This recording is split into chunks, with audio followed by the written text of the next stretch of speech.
This is video 3 in a series of 10, taking a look at the question of what if every post-secondary institution went under? If every college and university had to close its doors, how would people get a post-secondary education and what would that look like?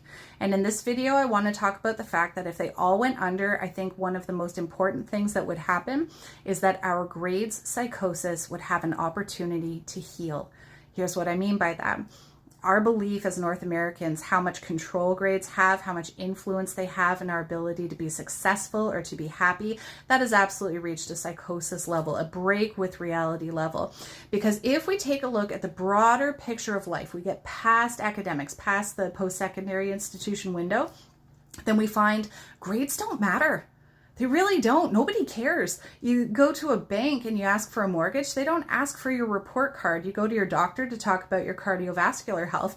They don't ask for your grades. And your kids, they don't care if you got straight A's or not. They want to know that you are going to keep them safe, that you love them, that you want to spend quality time with them. So if grades don't matter out in that big world, then what on earth happened this time in our lives where they mattered and they mattered a lot? Why?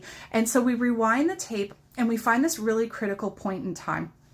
The grade 12 application point into colleges and universities. It mattered and it mattered a lot. And here's how to understand that madness that's developed.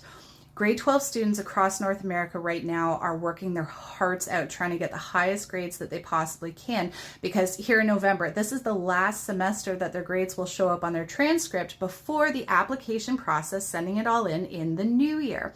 So from a business perspective, let's flip to the college university perspective. When the calendar turns over and all those applications get submitted, there's going to be a wave of thousands of applications that need to be reviewed. And how are they going about doing that? Well, once upon a time, there were admissions officers that looked through these stacks and stacks and stacks of applications and looked for who are the best clients to bring in. This is a post-secondary education business. We offer post-secondary education services. So who are the best clients that we can have a good working relationship with?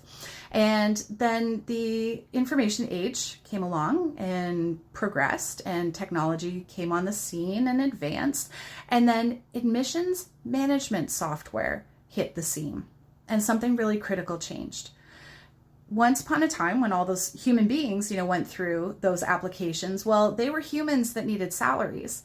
And this application software allowed those people to be moved off the table. And now with these cost savings measures and time savings measures, we can just program a robot, tell it what we're looking for in the ideal student, and it'll find those people for us and kick out this neat list for us. That was so easy. It's a value add for the colleges and universities, and it is devastating for the students who are participating in this process without understanding why or what's going on.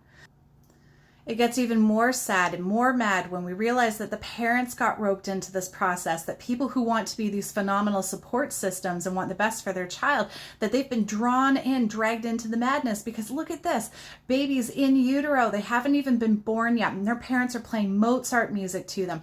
Baby shows up in the world, and the first toy they're handed is an educational toy, because parents are inundated with this idea of you have to set your child up for academic foundations that will let them be successful in preschool, so they can be successful in elementary school, so they can be successful in high school, so that they can get into college or university, so that they can get a good job, so that they can have a home and a family and be able to retire someday. And there's this gigantic narrative where we just buy in that somehow these grades have something to do with our success, and it's not talked about. We don't stop to pause and realize that the only reason that this madness even exists is because somehow these businesses have been allowed to speak into the narrative of students before they were even born.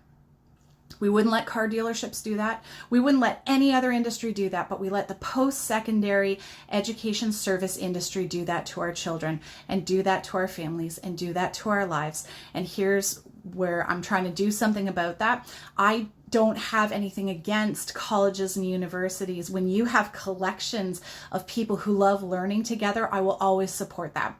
And a great education is worth paying good money for when you go, that's the right fit for me, and I've got the dollars to make that happen, and it's not going to undermine your financial well-being. That's a great fit. Go for it. But the problem is that you don't have to go to college or university to get a post-secondary education.